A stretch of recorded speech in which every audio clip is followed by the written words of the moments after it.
പൊട്ടലുണ്ടായി കഴിഞ്ഞാൽ ആദ്യമായിട്ട് ചെയ്യേണ്ടത് നീരുള്ള ഭാഗത്ത് ഐസ് വെക്കാൻ പറ്റും. ഐസ് വെച്ച് കഴിഞ്ഞാൽ കുറച്ചൊരു ഹെമറ്റോമ നമുക്ക് കൺട്രോൾ ചെയ്യാൻ പറ്റും. പിന്നെ പൊട്ടൽ ഉള്ള ഭാഗത്ത് നമുക്ക് ഒരു സ്കെയിലോ മരത്തിൻ്റെ കഷ്ണം വെച്ചിട്ട് നമുക്ക് സ്പ്ലിൻ്റായിട്ട് ഇമ്മൊബിലൈസ് ചെയ്യാൻ പറ്റും. യൂഷ്വലി പറയുക A joint above and A joint below എന്നാണ് പറയുക.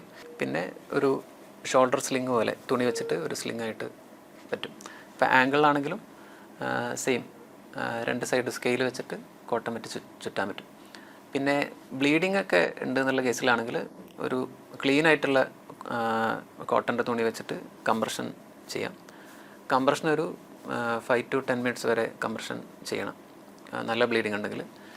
ഇനിയിപ്പോൾ ചില കേസിൽ എല്ല് പൊട്ടി പുറത്തൊക്കെ വരുന്ന കണ്ടീഷനാണെങ്കിൽ ഒരിക്കലും നമ്മൾ ആ പുറത്ത് വന്ന എല്ലിനെ പിടിച്ച് ഉള്ളിലോട്ടേക്ക് ആക്കാനുള്ള ശ്രമങ്ങളൊന്നും നടത്തരുത്. കാരണം അത് further nerve injury vascular injury ഒക്കെ ആവാൻ ചാൻസ് ഉണ്ട്.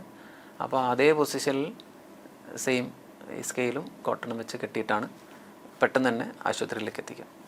മെജോറിറ്റി കേസിലും നമുക്ക് പ്ലാസ്റ്റർ ചികിത്സ തന്നെയാണ് ചെയ്യുക. പക്ഷേ ഈ പൊട്ടൽ ജോയിൻറ്റിലോട്ടേക്ക് എക്സ്റ്റൻഷൻ ഉണ്ടെങ്കിൽ നമ്മൾ പിന്നീട് പ്ലാസ്റ്റർ ചികിത്സ ഇട്ട് കഴിഞ്ഞാൽ ചിലപ്പം പിന്നീട് ഡീഫോമിറ്റി അല്ലെങ്കിൽ വളവ് വരാൻ ചാൻസ് ഉണ്ട്. അപ്പോൾ അങ്ങനെയുള്ള കേസിലാണെങ്കിൽ നമ്മൾ സർജറിയിലേക്കൊട്ടേക്ക് പോകേണ്ടി വരും. യൂഷ്വലി നമ്മൾ കുട്ടികളിൽ കെ വയർ എന്ന് പറയുന്ന വയർ ഉപയോഗിച്ചാണ് സർജറി ചെയ്യാറ്.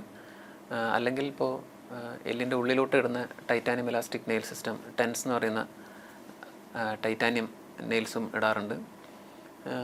കുറച്ചും കൂടെ വലിയ കുട്ടികളാണെങ്കിൽ മാത്രമേ നമ്മൾ പ്ലേറ്റും സ്ക്രൂവും വെച്ചിട്ട് ഫിക്സ് ചെയ്യാറുള്ളൂ.